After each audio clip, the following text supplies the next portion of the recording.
नमस्कार दोस्तों, स्वागत है आपका हिंदी नॉलेज शो में। तो दोस्तों, रूस ने यूक्रेन पर इतिहास का सबसे बड़ा असोल्ट लॉन्च कर दिया है। सबसे बड़ा हमला माना जा रहा है ये, क्योंकि इस हमले में रूस ने ऐसे ऐसे हथियार चलाने शुरू कर दिए हैं जिसके बारे में किसी को अंदाजा भी नहीं था। और इन हथियारों से बड़ा रूस की सेना के पास कोई और हथियार मौजूद ही नहीं है। जी हां, मैंने आपको कल भी खबर दी थी कि कल रूस ने हाइपरसोनिक मिसाइल से हमला किया था यूक्रेन पर, लेकिन रूस वहीं नहीं रुका।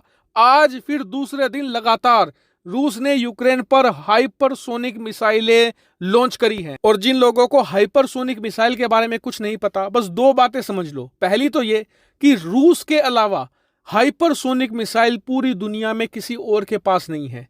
दूसरी बात ये कि हाइपरसोनिक मिसाइल से खतरनाक मिसाइल इस धरती पर मौजूद ही नहीं है। सबसे चोटी की मिसाइल है हाइपरसोनिक।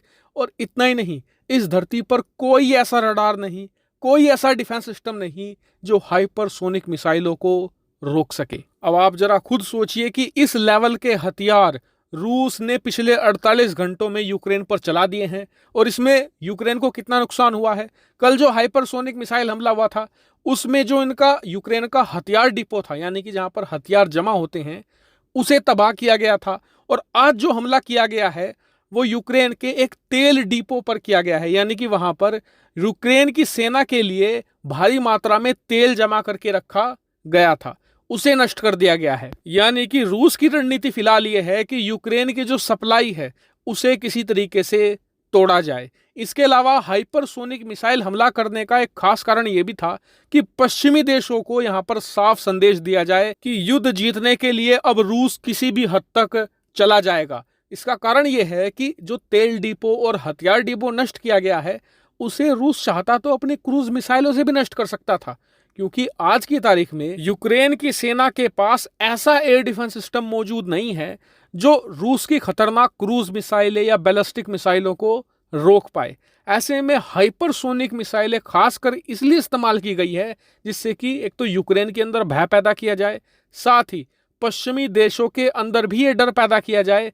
कि अगर उन्होंने ज्यादा मदद की यूक्रेन की तो रूस पश्चिमी देशों पर भी हमला करने से पीछे नहीं हटेगा। इसके अलावा रूस ने यह भी दावा किया है कि इन हमलों के दौरान करीबन 100 से ज्यादा यूक्रेनी सेना के जवान मारे गए हैं। हालांकि इसकी पुष्टि अभी नहीं हो पाई है, लेकिन इन हमलों से दुनिया को भी खतरा पैदा हो गया है, क्योंकि मान लीजिए कि रूस का ये कदम फेल हो जाता है, हाइपरसोनिक मिसाइल काम नहीं आती रूस के, तो इसके बाद तो फिर परमाणु हथियार ही है। क्या फिर अंत में थक हार कर रूस परमाणु हथियार चलाएगा यूक्रेन पर? क्योंकि अगर ऐसा होता है तो फिर तो दुनिया में विश्व युद्ध छिड़ना निश्चित आप मानिए। हालांकि आप इस पूरे सिनेरियो को कैसे देखते हैं, कमेंट करके बताइएगा। Thank you very much for watching video.